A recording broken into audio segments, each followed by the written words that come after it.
Hey guys, just eat it here. And so, a continuation of my getting ready for camping video, I'm coming up with my fire starting solutions. And I watched a video last night of Michigan MI woodsman John, and he was trying to start a fire in one of his overnight cooks, and he had some difficulty, and I'm not sure if he ever got the fire started or not, but the next morning he was pretty frustrated. So, and he's an experienced bushcrafter in my opinion, because I've watched a number of his videos, and so I've come to the conclusion I'm more of a camping with Steve kind of a fire starter. I don't know if you've seen any of his videos, but you really got to check him out. I mean, he doesn't waste any time starting a fire, and that's the approach I'm going to take. I'm not getting ready for the apocalypse with my fire starting or anything like that. If ever I'm out in the woods, I'm going to make sure I'm prepared to start fires easily and quickly. So I've watched a lot of fire starter videos, and I'm going to make another one comparing some of the fire starters that I've bought for my fire kit. But this is a solution that I came up with for low-cost homemade fire starting, that I can just use these as much as I want to without worrying about how much I'm going to spend. So I've got these Webril 100% cotton bands. They look like this. It's not raw cotton. I know a lot of people make fire starters with cotton and petroleum jelly, so I like this, and I'm going to show you why. And you can get these at for sure at Sally Beauty Supply, and they're not that expensive. You'll get 3 good sized coils in here you can use for making your fire starters. So what I simply do, make sure I got my camera tuned in here.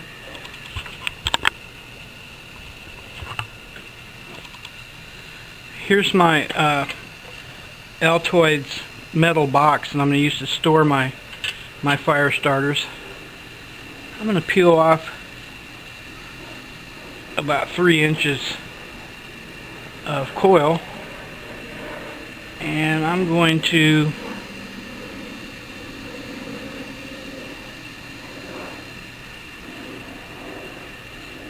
just put my petroleum jelly on the inside of this coil, and then all I've got to do is roll this up. Now the thing I like about this is I can store my fire starters, and when I reach into my box to get them, my fingers aren't going to get all greasy picking out my fire starters. So I'm just going to fill my box up so I have enough to be available when I need them.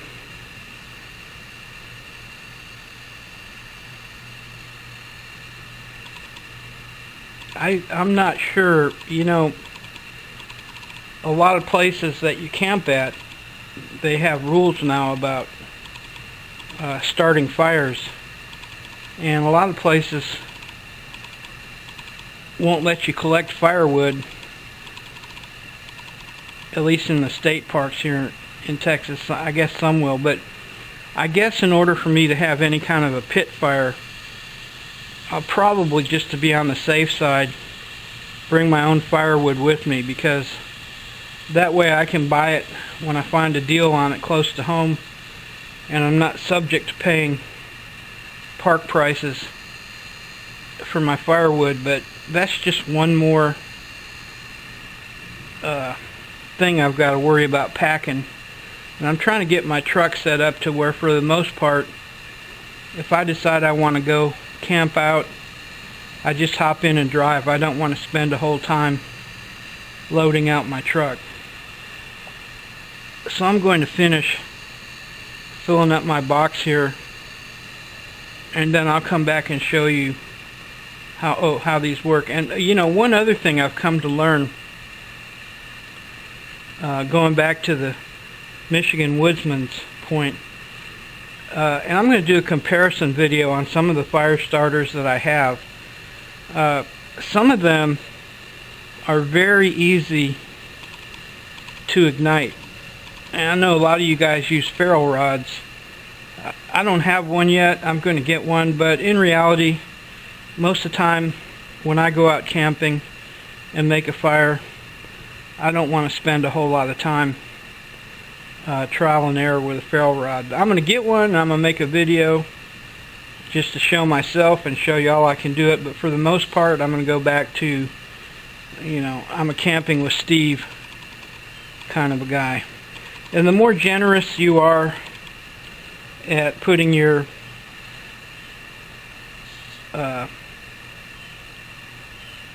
petroleum jelly on this cotton, the longer these are going to burn when you light one.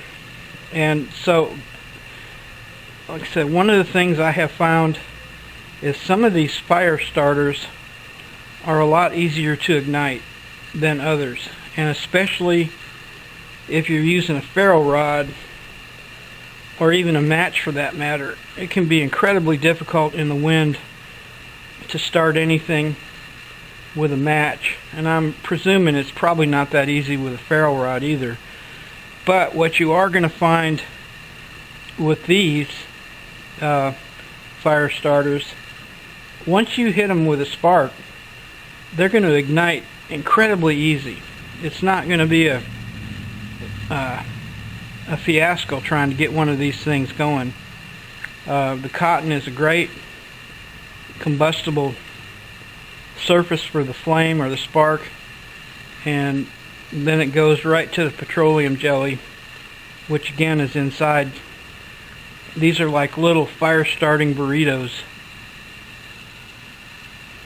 and I was playing with these the other day, came up with this idea, and I thought, you know, I'm going to show you guys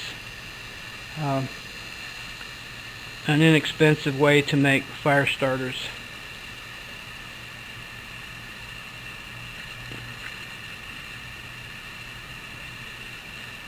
So again, you know, it doesn't have to be pretty, and be somewhat generous. I got this petroleum jelly at the dollar store, so it didn't cost much. And now, when I get through with this, my hands are going to be a little bit greasy, but when I'm out camping and trying to make a fire, I'm not going to get my hands greasy getting these out of the tin, because there's no petroleum jelly on the outside of this cotton. It's all rolled up like a fire starting burrito.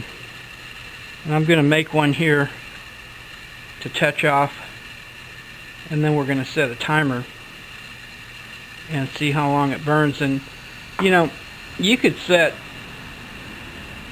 one of these on all four corners of your kindling and start it off pretty quickly.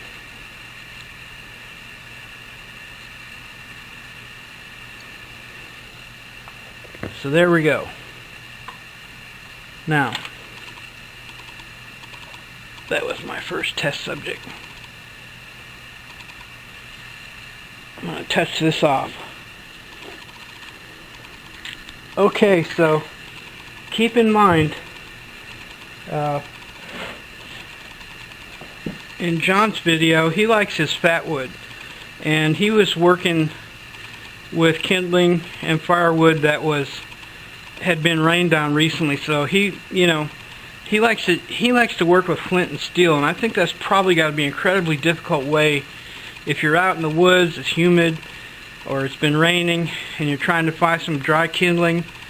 It's just probably not all that easy. But so you need a flame underneath your kindling that's going to burn for a little bit, and it's going to be easy to ignite. So I'm going to start a timer and a stopwatch rather, and we're going to see, first you're going to see how easy it is to ignite this, and then you're going to see how long it burns. So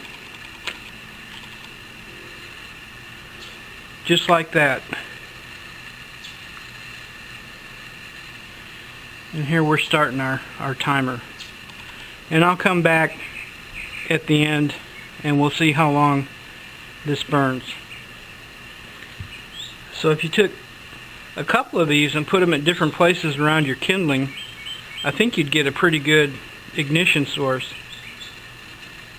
And it wouldn't cost you a lot. And you know, it's fun to sit around and doodle with this sort of stuff and thinking about your camping trip that you're going to have, and being creative. So I think I've not tried to do this with just plain old cotton, but I think I'm going to like this much better. It's a lot more easy to control and cleaner with your hands. So here we are at a minute 7, minute 10. It's got a pretty good flame on it. I think you could touch off some kindling really easy with this. You could also lay it down on the side. 2 minutes in and we've got a really good flame on there. 3 minutes 5 seconds in, we're still burning pretty strong. 4 minutes in and we're still burning, but we are starting to lose some flame. 4 minutes 25 seconds and our flame has gone to an ember. So that concludes my demonstration and test of my homemade fire starter using Miss Web Roll cotton headbands instead of just plain old everyday cotton. And they look like this, and they pack like this. So I got 6, 7, 8 of these, probably enough to set 2 good fires, or maybe more depending on how you use them. I don't want to waste time getting my fire started, so I just wanted to show you that and put it out there with all the other homemade fire starting videos. And this is Just Eat It saying thanks for stopping by. Hope you like, hope you subscribe, ring the bell, and look out for more videos coming at you very soon. Sure do appreciate you guys, and God bless. Have a nice day.